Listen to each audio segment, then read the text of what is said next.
What's good, people? It's about that time to randomly relate reverse rants, no hate. So this video is the follow-up to the Miguel Cotto video of Roy Jones saying that Miguel Cotto is not an all-time great. He's only a good Puerto Rican fighter. Okay, so he might be considered a great Puerto Rican fighter to the Puerto Rican people, but he's not an all-time great.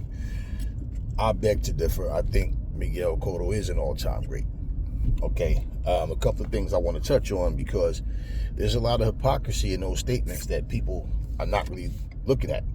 You know, I know the people in the comment section get it for sure. People on my channel get it, but check this out. So I can go on record. I can remember Roy going on record to say, you know, him explaining like what made Zab Judah great. What made Paulie Malignaggi great? What made Shane Mosley great? Okay. You know he always want to analyze somebody's career. So here's the deal. How is it that Shane Mosley is an all-time great and Hall of Famer? How is it Paulie Malignaggi is an all-time great and Hall of Famer? How is it Zab Judah is an all-time great and Hall of Famer? But Miguel Cotto isn't, and he beat all three of them. Make that make sense. Okay. That bull crap about Shane was old. Shane was only 34 years old. Shane only started to lose when he got older. Okay. So, was Shane old when he got his ass whooped by Vernon Forrest? Was Shane old when he got his ass whooped by Winky Wright? Another fallacy. He only started losing when he got old. Right. What's old anyway? Because right now, according to old, within Usyk and Terrence Crawford are old, according to your logic about who's old. Okay. Another thing I want to break down to you guys. We've said this in conversations to separate people because we don't always agree with who, you know, we don't always see fighters the same way. But here's the reality. There's no such thing as an all-time great ceremony. You have the Hall of Fame. What the Hall of Fame is a panel of so-called experts that decide on who is all-time greats. There's no such thing as, like when we say, this person is a Hall of Famer, but not an all-time great. We've all said that because we understand why it's separated, but it's a fallacy. That's the equivalent of having like a great lyricist, right? But he can't really sell records. You see what I mean? You know, he got a little following, but he doesn't really sell records. Now you got the party rapper. You got the rappers that's just rhyming about pretty much just fun and, you know, good you know, feel good music.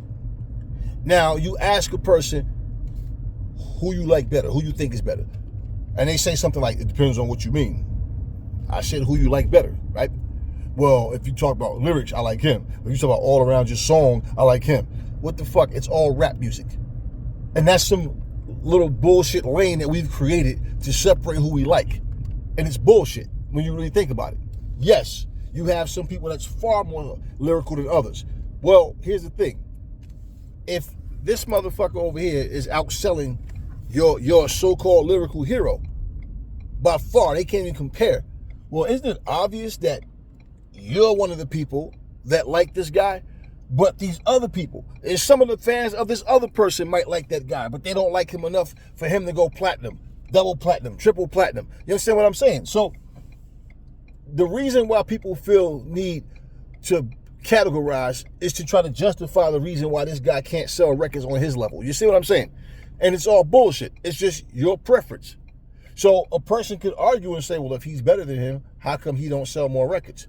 And then you're going to go to the whole, because he make commercial records. See, he make that street shit. Okay, well, fans of a conscious rapper can say, yeah, but this street motherfucker over here selling poison to our kids, he's not making songs to build and uplift. All they talk about is tearing down and selling drugs and fucking bitches. And you know what I mean? This guy right here is more lyrical than him, but y'all think he's boring because he's conscious and he raps about things of substance. So there's always some category where people are trying to, you know, like I said, justify why this guy's not on a certain level. So, you know, it's like when people, this is why I post what I do, people. This is why, like, when you hear people say things like Floyd Mayweather fight for the money, every one of them motherfuckers fought for the money. I grew up hearing constantly from these old timers how Sugar Ray Robinson was a man's man. He fought for the love of the sport. He fought for, and all them old, they were built different. See, yeah. What did you hear come out of Ray Robinson's mouth? I never enjoyed fighting. And I heard that when I was a kid. See, back then there was no YouTube, no social media where you could, but I remember hearing him say that on the, and I said, and when I said it, everybody was denying. I'm like, you gonna tell me what my 2 ears heard? Nobody knows me to be no fucking liar. And for me, I could care less how you see a person. I just want to expose the truth. And people need to understand that people, yes, they will just make lies up. Like the people sitting there telling you bullshit, showing video of Layla Ali from like 2-3 years ago saying, it would take me about 8 months to get back and like fight shit. That's old. But what do they video say? Clarissa Shields rejects. Layla Ali rejects Clarissa Shields' offer. That's old. As of this minute, right now, it's 8:02 in the morning, okay? As of right now, Clarissa Shields, Layla Ali still didn't respond. If she's ever going to respond. And if it's going to be a yes, I would think she's probably like, you know what, let me start working out. Let me see what I feel like. Or she's just going to completely just ignore it. Because if you're going to say no, you could have said no a long time ago, right? She's going to say yes. She could, right? Okay, no problem. She said she can whip Clarissa Shields' ass right now. She said they got $15 million.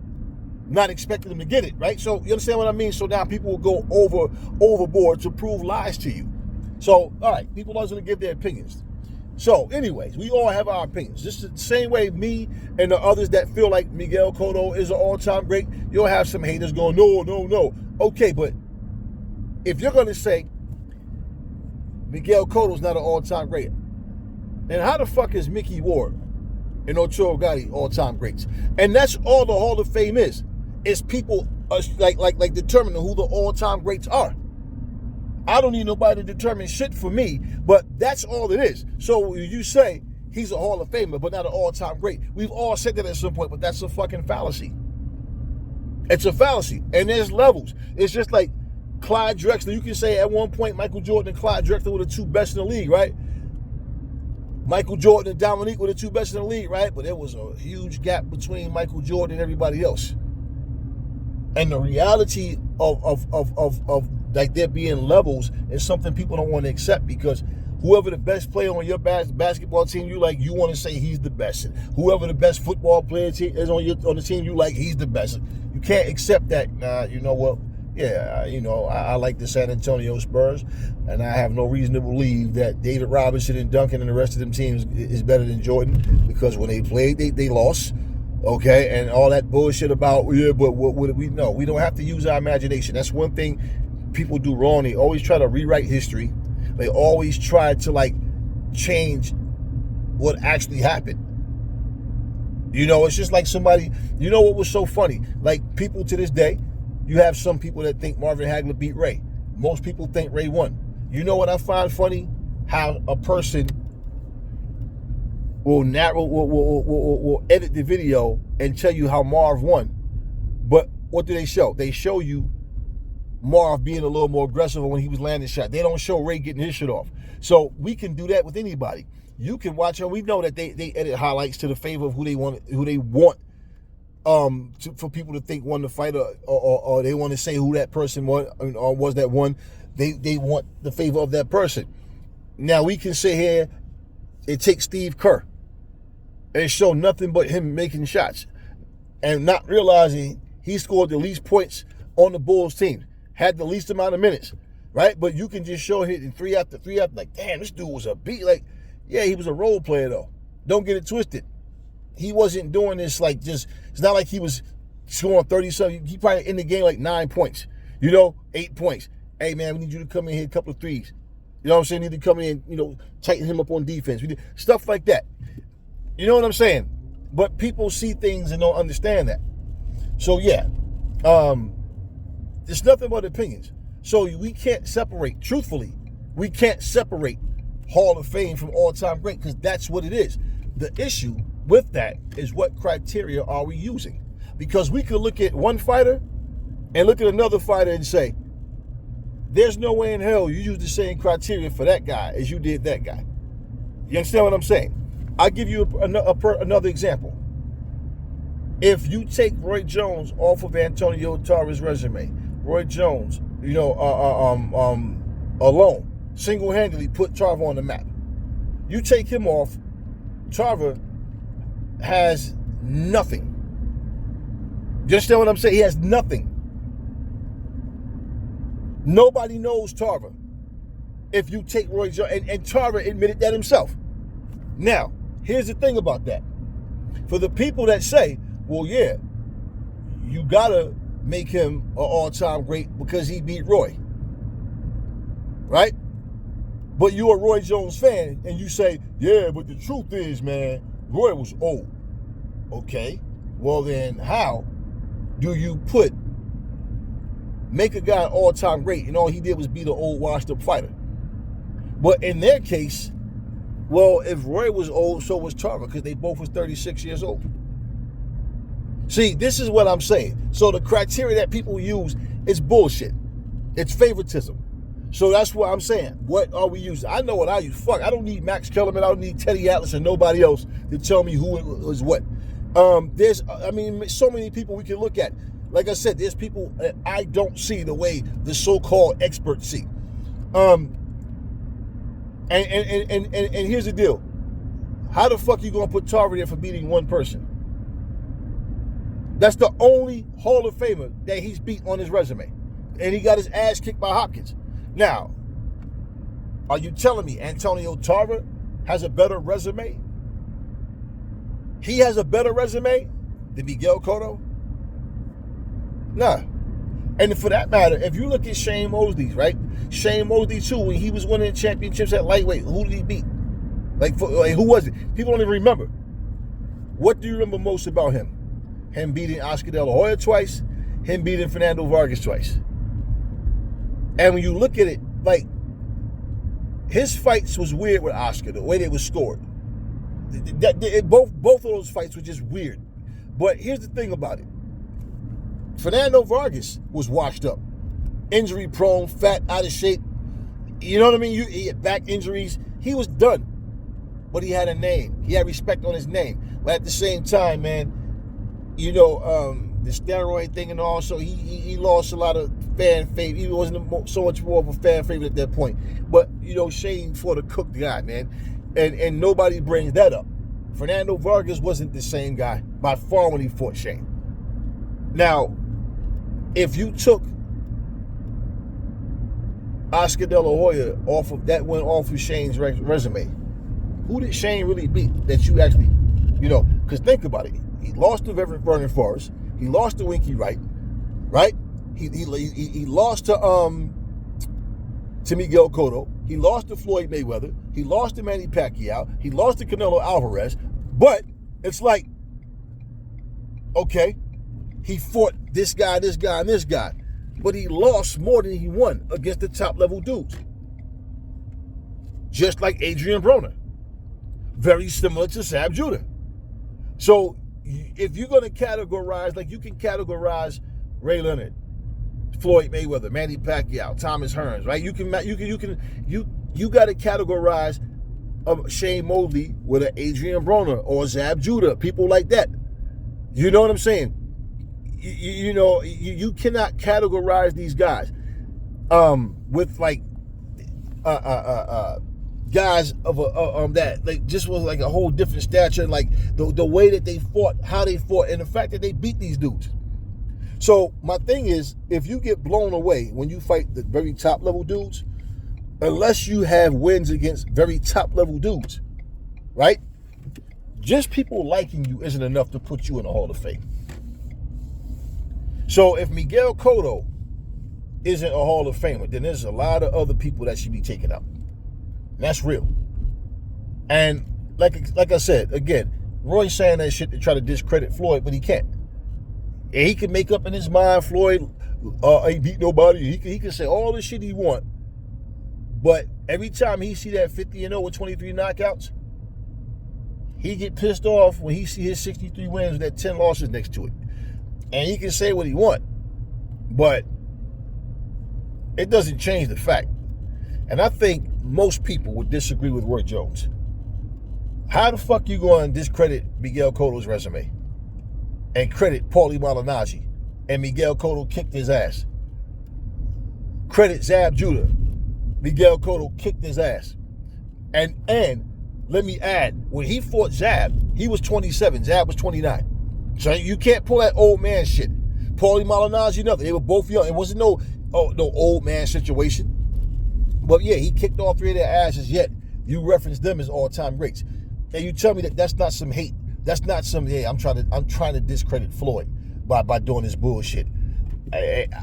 You know what I find weird, man, because he's saying something, talking about instead of having me and Jim Lampley up here calling the fight, they really have people that don't know what they're talking about. And like, he's just so arrogant, bro. Like, Roy talk like he the only one that understands boxing. Like, nobody else has boxing knowledge other than him. Like, Roy, for you to sit here and let that come out your mouth, you should be ashamed of yourself. You should really, and that's why I like to dig up old shit and let you hear the hypocrisy come out these people's mouths. Because, like, for me, I've always said, like, when we look at fighters, we shouldn't look at them with any real expectations. We can only sit and watch what they're going to do. We can anticipate shit, but, like, that doesn't matter. We just sit back and watch what they do. Because really, a lot of times, a fighter will beat someone and we say it's an upset, and it's really not an upset. You guys just always underestimated that particular fighter, or that fighter never had a chance. Like, I never thought much of James Kirkland. But people was like, yo, that dude is, he this, he that. I'm like, man, he can punch. He's one-dimensional, man. He's not a solid guy, man. He's just one-dimensional. And see, this is what happens when you fight low-level guys. And then you get gassed up because you knock those guys out. They push you too fast. You jump in there with a guy who's far more skilled. Wasn't Max Kellerman the expert, the one that said, this is going to be an action-packed fight? Canelo Alvarez, he's strong. He comes forward.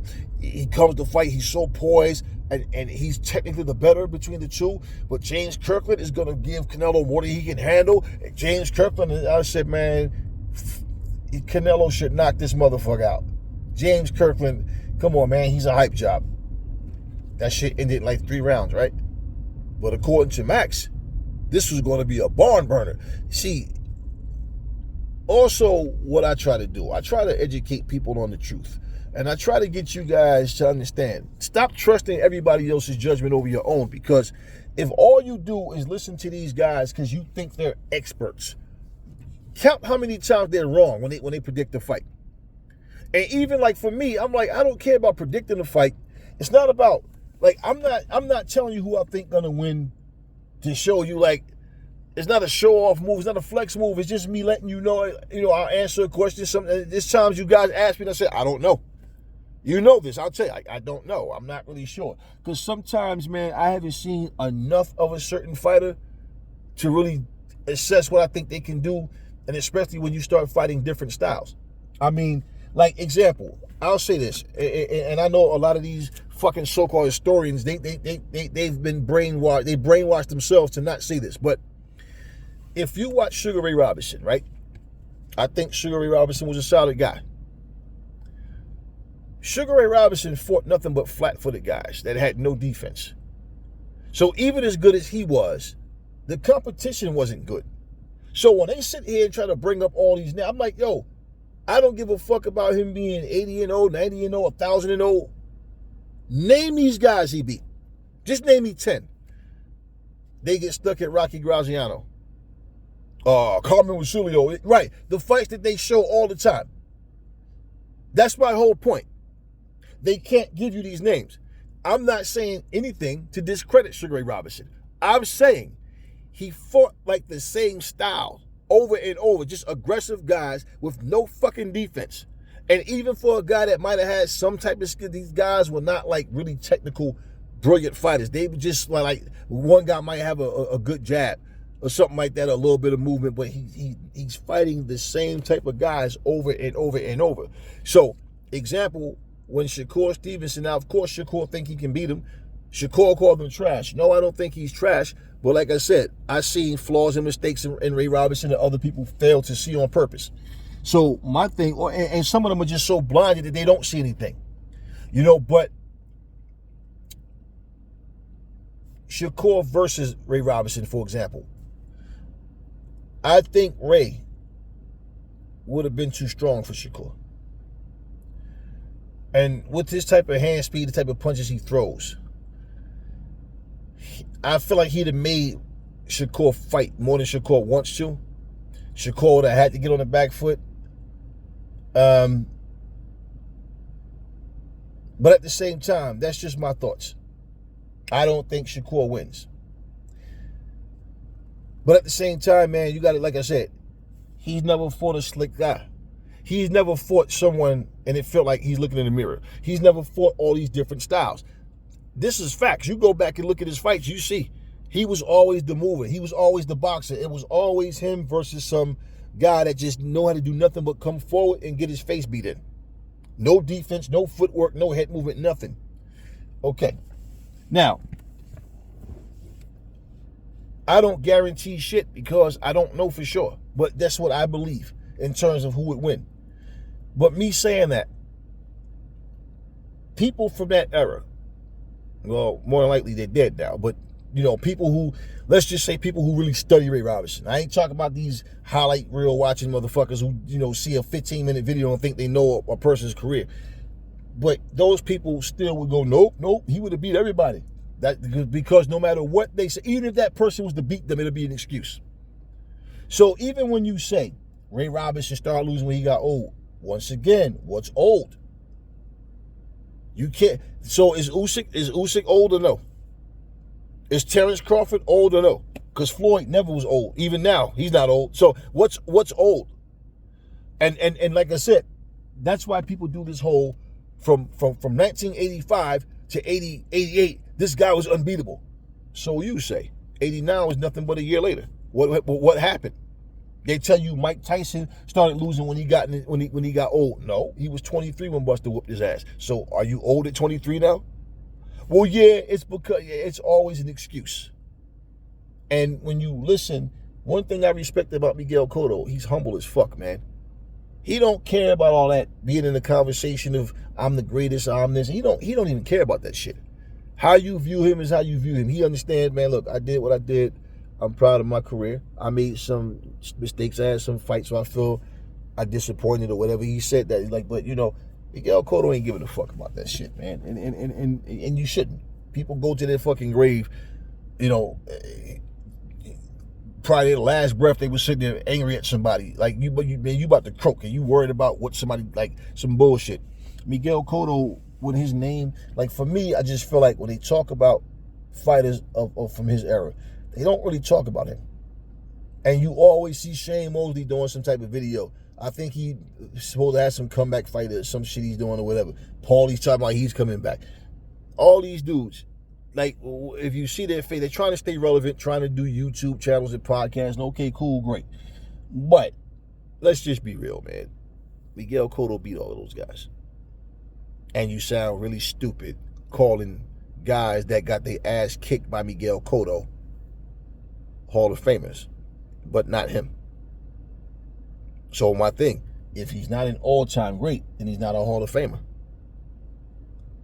We got to stop with this, let's create a lane and make up the, no. And that shit would vary because there's different people. Like, just say, for example, you give a top 10 list of heavyweights and you don't have Ali in it, Evander Holyfield in it, Larry Holmes in it, Riddick Bowe in it, Lennox Lewis. You understand what I'm saying? Somebody, the people that do gonna be like, yo, what kind of top 10 list is that? And vice versa. Your top 10 is usually your favorite fighters. Your favorite fighters are not necessarily the best fighters. Just like the football team you like. You can finish the season 0-16, and you still talking about, no, I think we're going to do it next year, though. You're going to do what? Do what? What y'all need to do is rebuild. We going to do that. That's what people do. So, yeah, man. I thought about that shit when I heard Roy say that, man. It was like, why are you bringing, why are you disrespecting Miguel Cotto's resume? And the thing is, man, if you look at Miguel Cotto's resume and look at Roy's, who beat the better fighters? Like, let's be real. I mean, like Clinton Woods and you know, Glenn Kelly and like, come on, man. Put your arms behind your back and knock out a top level dude. You understand what I'm saying? Roy did a lot of shit that got people's attention. And like I said, Roy was a bad motherfucker in that ring. I ain't gonna never take that from Roy. But he's a bit too arrogant, man. And he talks like he did so much more than what he actually did. And I remember the conversations, how much people hated Roy, how they was saying, man, he overrated, he ain't fighting nobody, man, Ray Leonard would do this to him, Hagler would. I remember these conversations. I remember, and you know, anybody you know, back in the day, how the barbershop, you know how those barbershop conversations went. It was always about boxing and politics. And when it came to boxing, come on, man, like, you know, and listen, I feel like a lot of people was biased towards Roy, but at the same time, I feel like a lot of people really thought, like, they were like, yeah, like, he's not fighting the caliber of guys, and that's Jim Lampley included.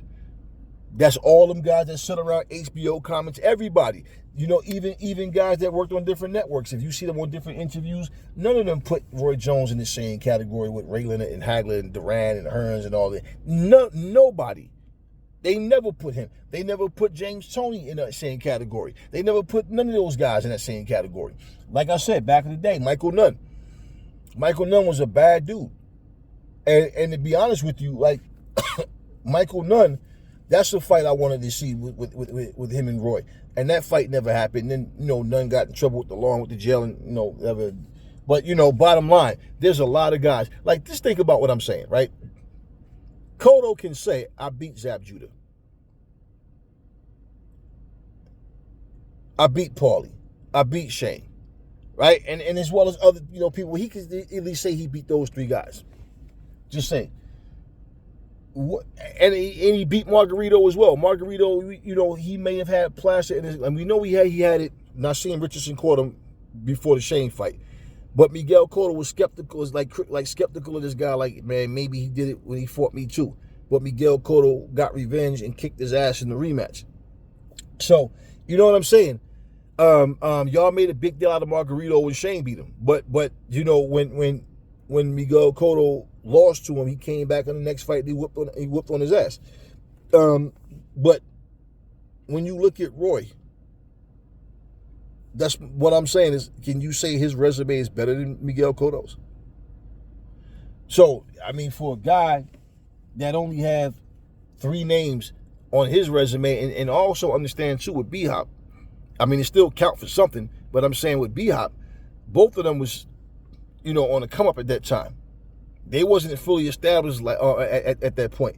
But, you know, bottom line, and like I said, the John Ruiz fight was the biggest thing about that was the accomplishment of him coming up from a small weight becoming a heavyweight, not the guy he fought. Because once again, I gotta say, John Ruiz was complete hot garbage, trash, and everybody knows that. But yeah, this whole talk about Miguel Cotto, I mean, you gotta look at a lot of people, man. We gotta look at a lot of people. It's like, for example, when I look at Kid Norton, I say, look, if Kid Norton never fought Ali, right? Just take Ali off. Who has Kid Norton beat, right? That you remember, without having to Google the shit. Or no, what? I'm talking like great fights. What fights? Because they never talk about these fights. You never see them even play these fights. At no point. Look at how long ESPN Classic Sports Network has been going on. And where are these fights? The only time you see Kid Norton is him fighting Ali in one of their 3 fights. Him fighting Larry Holmes, which he lost, and this was like towards the end of his career, and him getting knocked out by George Foreman or getting knocked out by Ernie Shavers. Now, where are these spectacular wins? Now, you take Ali out the picture. You understand what I'm saying? Then it's like, well, what did Norton really do? So I'm not saying Norton wasn't good at what he did. I'm saying, let's be real. Let's look at the resume. That's what I'm talking about. But people don't want to admit these things.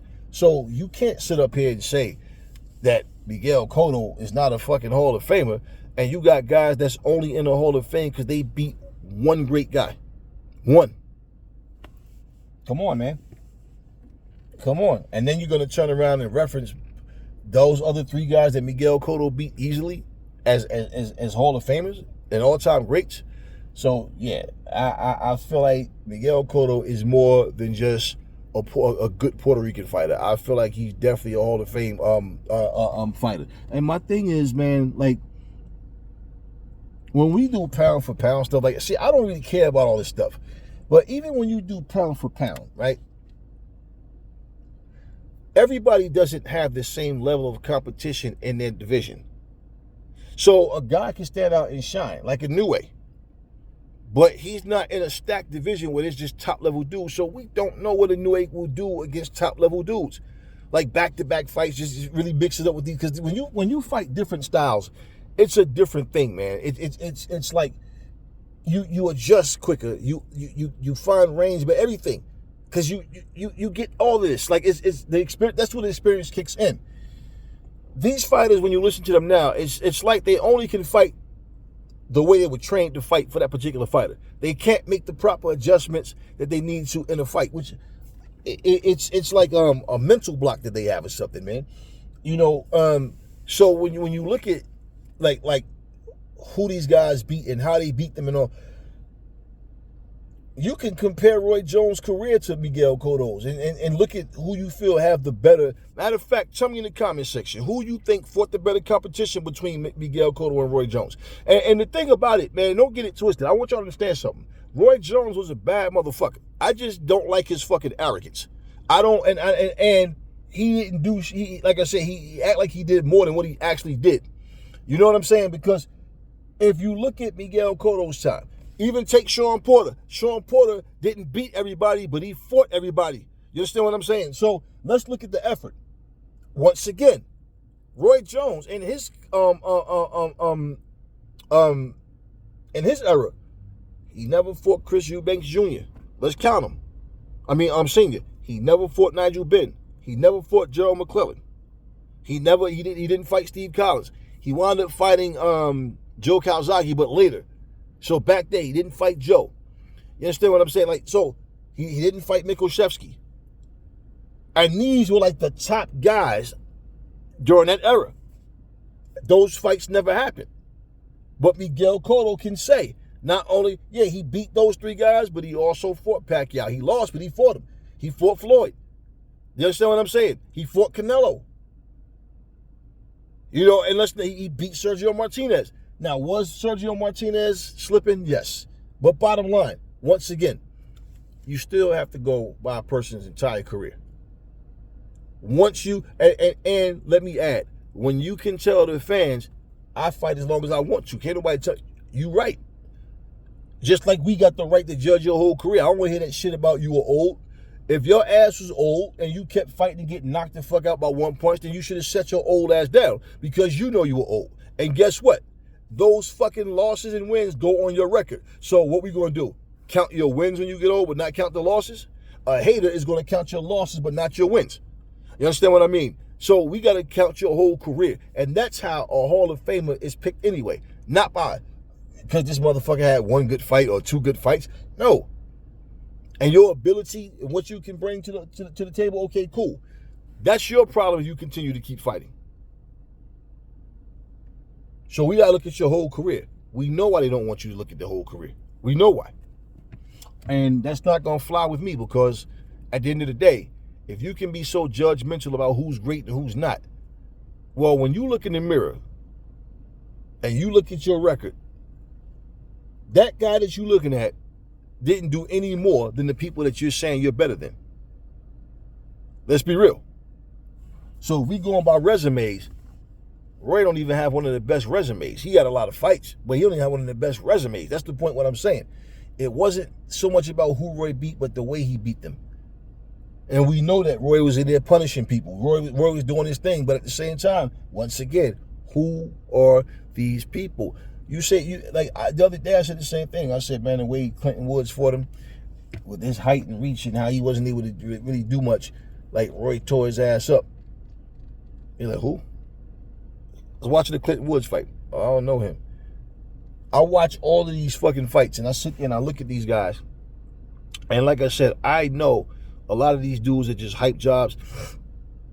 I mean, a guy like Jermaine Taylor, for example, who Jermaine had potential, and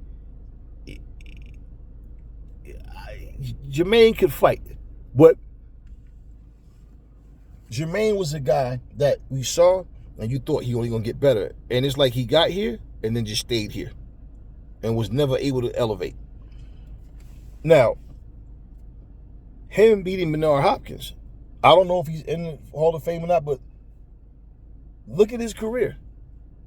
Who else did he beat? Like, what did he actually do? So if he's in there, it's solely because of Bernard Hopkins more than anything else. You can't think of a whole lot of better fighters than Jermaine that's not even in the Hall of Fame yet. So this is what I'm saying of how they pick people, man. And then, you know, people full of shit. They'll pick people at times because they do this shit annually. So who are we going to induct this year?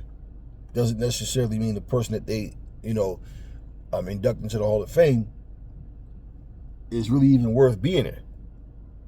But it's all so subjective. So anyway, I vote that Miguel Cotto is an all-time great. So if I say Hall of Famer, I'm saying all-time great. If I say all-time great, I'm saying Hall of Famer. It's the same shit. He is one. Let me know in the comment section, y'all, who y'all think had a better career. Now, whether you think Miguel Cotto, you know, he was too small to fight Roy, but I'm saying if they, I'm not so much asking who you think would have won in the fight. I mean, if y'all want to put that in there, that's fine too, but tell me who y'all think had the better career between Miguel Cotto and Roy Jones. And in fact, how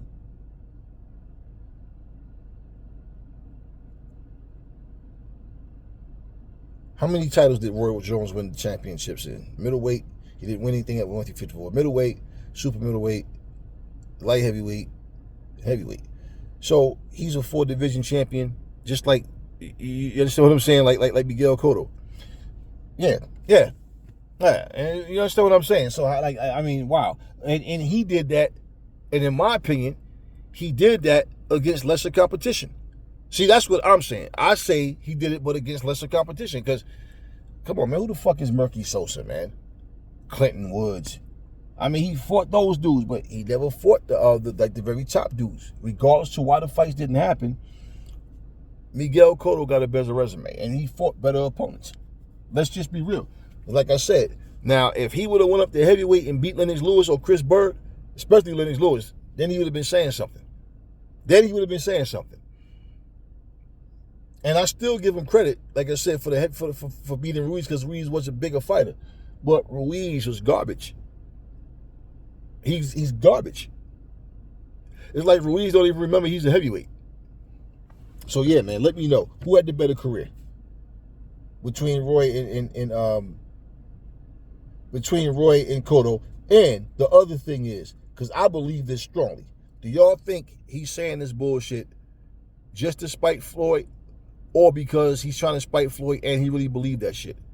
Because Miguel Cotto didn't even have anything to do with, you know, a beef between, it's not even the beef between him and Floyd. He got a beef with himself because he's miserable and he's just a bitter person. Yeah, he's a very arrogant, bitter person. Let me know. Do y'all think that he really is bitter towards Miguel as well? You know, is he really saying this shit, you know, just to be spiteful towards Floyd? Doesn't change anything anyway, because none of this is changing anything about Floyd. And Floyd is still undefeated no matter how you look at it. And no matter how many times he get in front of a camera and try to discredit Floyd or Miguel Cotto or anybody else. I've always said, and the so-called experts and historians said the same thing. Roy was skillful, but he lacks the resume. What y'all feel about his resume? Talk to me in the comment section, y'all. Never fall in love with lies. Remember, the truth brings hate out of people, and I will catch y'all on the next video.